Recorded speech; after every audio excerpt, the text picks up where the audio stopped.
Hey, Tommy from the Run Testers. In this video, I'm going to be doing a first run review of the New Balance Fuelcell Propel V5. Lovely stuff.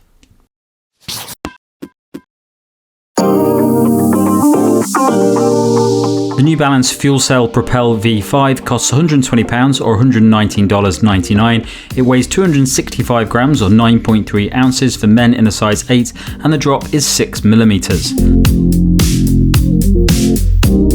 The Propel V5 is New Balance's entry-level shoe in the Fuelcell lineup. Like the Rebel V4, it uses the brand's Fuelcell foam to provide a balanced ride that combines cushioning with versatility, although New Balance does tend to tweak Fuelcell to provide a different ride across the range. Along with the foam, the shoe also features a TPU plate to deliver a snappier ride and allow for picking up the pace, and a well-structured upper design built for comfort and support. The outsole design is similar to that found on the Rebel V4, with a generous layer of rubber to protect the softer Fuelcell foam and provide plenty of grip. Fit for me in the Propel V5, I'm a size 8 in the UK, this is a size 8. I found it to be a very comfortable shoe, but what I would say is that in comparison to some other shoes that New Balance has, it does seem to be a little bit more restrictive. So there's a little bit less space before the big toe than in something like the New Balance Rebel V4 and around the side of the foot as well. I didn't have any problems on that first run. I actually like my shoes to be a little bit more restrictive than a lot of you do. But for some of you, you're probably going to want to size up half a size in this shoe. I didn't have any problems on that first run though, so it was absolutely fine. I would also say that there's plenty of padding around the heel section. I don't have any heel slippage or anything like that. The upper is quite structured. It's quite a thick upper, and when you combine it with that more restrictive fit, it does give you a really good lockdown, but it might be a little bit restrictive for some people, so you might want to size up half a size. So this is the first time that I have run in a Propel shoe. I really enjoyed that first run. I did a 6k. I wouldn't normally just do 6k. I'd normally go at least 10k, but I'm a bit injured at the moment, so I'm taking it a little bit easier. The run that I did combined my base pace, so about 5 minute 15 kilometers, but I also picked up the pace to about 4 minute 40 kilometers in that run.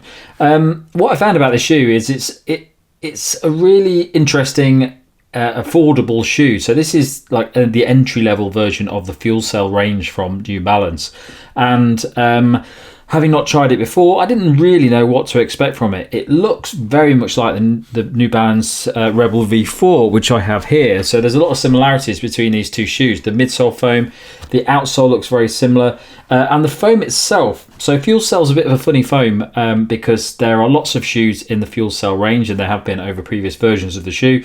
And sometimes the Fuelcell is different in different shoes. New Balance tends to tweak the foam regardless of the fact that it's called Fuelcell, and it's quite hard to find any information about what the difference is in those foams. So when you press these two foams, you've got the New Balance Rebel V4 and in the Propel V5, they feel very, very similar. The midsole is quite soft, and I expected the ride to be pretty similar.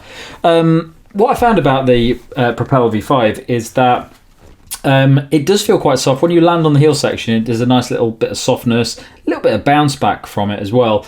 But it also has this TPU plate in it, which adds this layer of bit more sturdier rigidity to it that you don't get in the New Balance Rebel V4. And as a result, it's quite a nice balanced feeling to it. As a daily shoe, which I think this is essentially is what it's designed to do, it's a daily shoe that's affordable, that you can just check out for all your miles training in without using your really expensive shoes. But it's very good at the easier pace. It felt very comfy. I very much enjoyed it over that 5 minute 15 kilometers.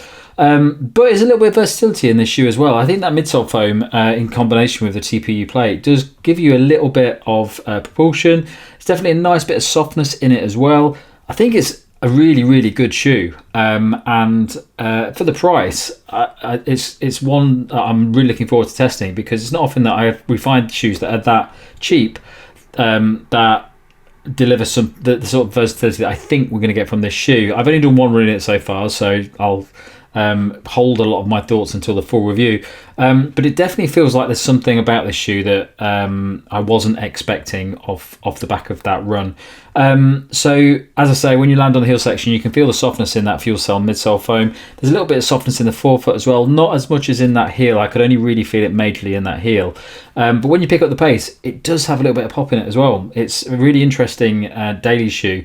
It reminds me very much of something like the Puma Velocity Nitro 3 or the early versions of the shoe.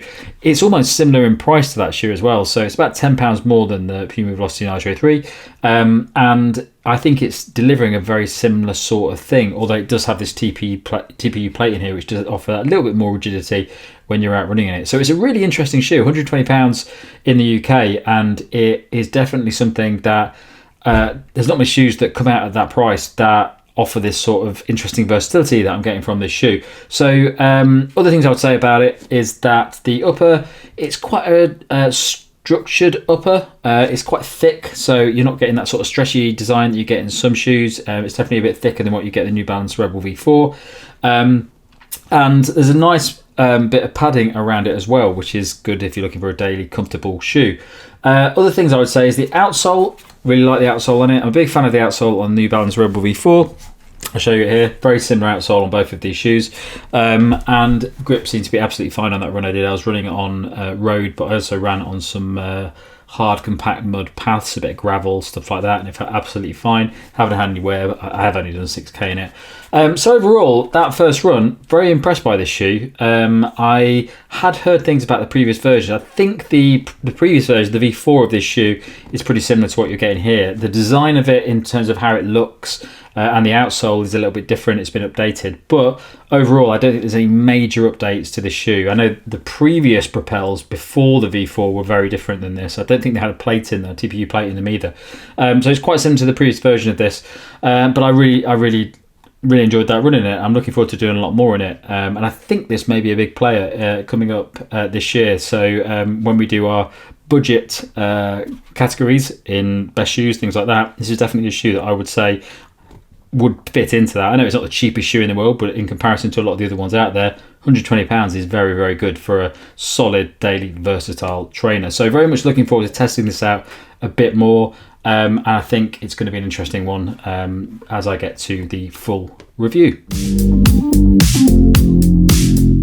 So my early verdict on the New Balance Propel V5 is that it's a really exciting shoe, and especially considering the price, it's a shoe that I think is going to be really a really fun one to test out, because obviously there's a lot of shoes that come out these days that are very, very expensive. So it's really nice to find a shoe that is relatively cheap. I know it's not the cheapest shoe in the world, but in the worlds of running shoes at the moment, it's definitely at the lower end of the premium level of running shoe.